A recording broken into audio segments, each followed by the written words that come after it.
Hey everyone, this is Allison with Stitches and Stuff Studio. So, if you're a friend of the theater, today I've got a double feature for you.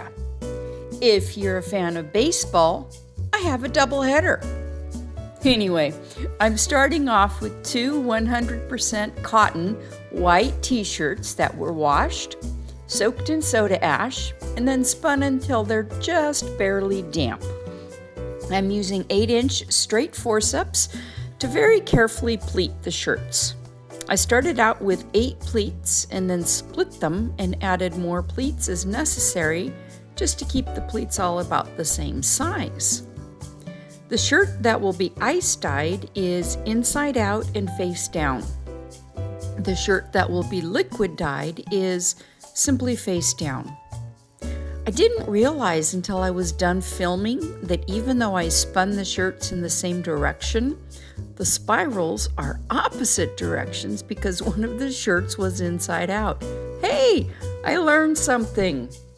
Anyway, I'm using 3 rubber bands on each shirt to mark out 6 equal pie sections and 1 extra rubber band around the edge just to keep everything nice and tidy.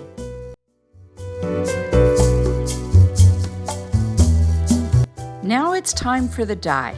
The 6 colors I'm using on the Muck back t-shirt are Dragon Fruit, Orange Crush, Golden Yellow, Lime Pop, Brilliant Blue, and Hydrangea. I'm applying about a teaspoon of dye in each of the 6 sections in rainbow order.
Now it's time to carefully lay down a single layer of my favorite little hexagon ice cubes in, and then I'm going to pile a few extra cubes on top just for good measure. I want to be sure that the muck water reaches just about to the top of the pleats of the shirt.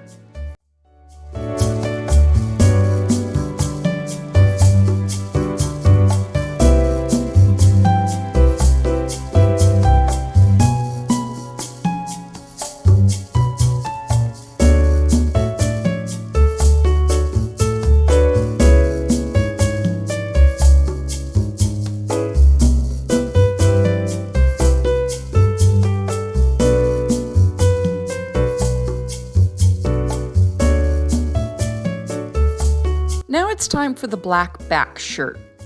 The only new color I added this time is Raven Black. I pre-mixed 1 bottle of each of the previous colors and also added the Raven Black into individual squirt bottles. I'm applying a nice even layer of the Raven Black to the back of the shirt first, hoping that it will avoid bleeding through later on. I'm also intentionally using less dye in the center of the shirt so I don't end up with a big black blob in the middle of the spiral. Now it's time for the front of the shirt. I'm applying the rainbow colors in order: red, orange, yellow, green, blue, purple. I'm also trying to be careful to keep the colors in the center of each pie shape for the first pass to avoid bleeding the colors into each other later on. Once all of the dye is applied, I'll cover the tray with saran wrap and let the shirts batch for 24 hours. Their 24 hours of batch time, though, won't begin until the ice has completely melted in the muck dye bowl.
It's been about 24 hours, and here's what they look like before the rinse out. I think the hardest part for me with the muck dye is not messing around with it and trying to siphon off the dye. But look at it, it's just such a mess. Anyway, I'll start rinsing with cool water and keep rinsing until the water runs mostly clear with each shirt. Then it'll be off to the washing machine for a good wash in warm water with some clothing detergent. I'll be back when both shirts are dry and we'll take a final look.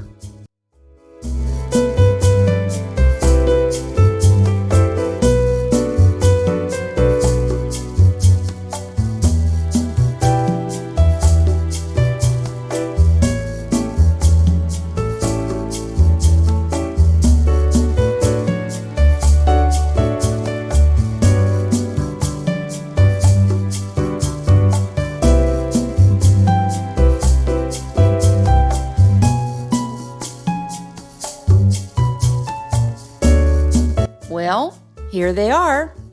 What do you think? The black back shirt is on the left and the muck dye shirt is on the right. There are some pretty significant differences between the two. Which one do you like better? Let me know in the comments below. Are you team black back or are you team muck dye?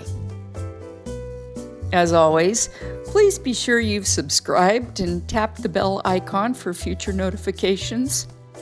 And go ahead and leave a thumbs up if you liked the video. Thank you so much for watching. Until next time, go add some color to your world. Create a tie-dye project.